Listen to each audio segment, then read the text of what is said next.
दिल्ली येथील जंतर मंतर मैदानावर विद्यार्थी आंदोलनादरम्यान पोलिसांनी केलेल्या कथित लाठीचार्जच्या निषेधार्थ तसेच देशभर गाजलेल्या पेपरफुटी प्रकरणाची नैतिक जबाबदारी स्वीकारून केंद्रीय शिक्षण मंत्री धर्मेंद्र प्रधान यांनी तात्काळ राजीनामा द्यावा या प्रमुख मागणीसाठी सर्व पुरोगामी संघटनांच्या वतीने सांगलीतील स्टेशन चौकात तीव्र आंदोलन करण्यात आले। यावेळी आंदोलकांनी केंद्र सरकारच्या धोरणाविरोधात जोरदार घोषणाबाजी करत विद्यार्थ्यांवरील कारवाईचा निषेध नोंदविला। विद्यार्थ्यांच्या प्रश्नाकडे दुर्लक्ष केले जात असल्याचा आरोप करत पेपरफुटीच्या घटनांमुळे लाखो विद्यार्थ्यांचे भवितव्य धोक्यात आल्याची भावना व्यक्त करण्यात आली।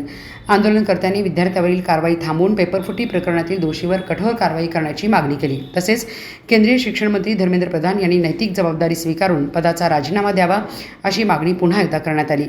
मागण्या मान्य न झाल्यास आगामी काळात अधिक तीव्र स्वरूपाचे आंदोलन छेडण्यात येईल असा इशाराही सर्व पुरोगामी संघटनांच्या पदाधिकाऱ्यांनी यावेळी दिला।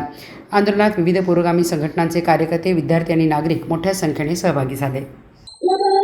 आज पूर्ण पुरोगामी संघटना आणि मराठा स्वराज्य संघ या संघटनेतर्फे इथं विद्यार्थ्यांवर झालेल्या अन्यायाविरोधात आम्ही आंदोलन सुरू केलेलं आहे।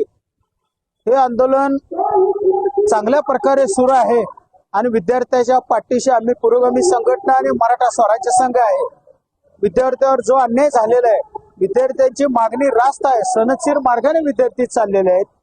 हे पेपरफुटी नेट पेपर फुटीचे जे प्रकरण आहेत, आज पहिली वेळ 20 वेळा फुटलेलं आहे। हा धर्मेंद्र प्रधान मंत्री, केंद्रीय मंत्री, शिक्षण मंत्री आहे का कॉन्ट्रॅक्टर वगैरे आहे पेपर फोडणारा, हेच काही समजत नाहीये। आणि विद्यार्थ्याचं संपूर्ण भवितव्य यांनी संपवायचा प्लॅन केलेला आहे भाजप मोदी सरकारनं। हा जो काही विद्यार्थ्यांचं अस्तित्व संपवायचा प्लॅन केलेला आहे आणि चुकीची माणसं तिथं बसवायची, RSSची आणि BJPची माणसं बसवायची आणि विद्यार्थ्यांचं वाटोळ करायचं। त्यामुळे देशाचं वाटोळ व्हायला लागलेलं आहे।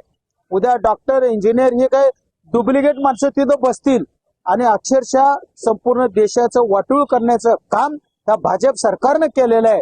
त्यामुळे हे भाजप सरकार जनतेनं खाली खेचलंच पाहिजे, हे आमचं स्पष्ट आणि प्रामाणिक मत आहे।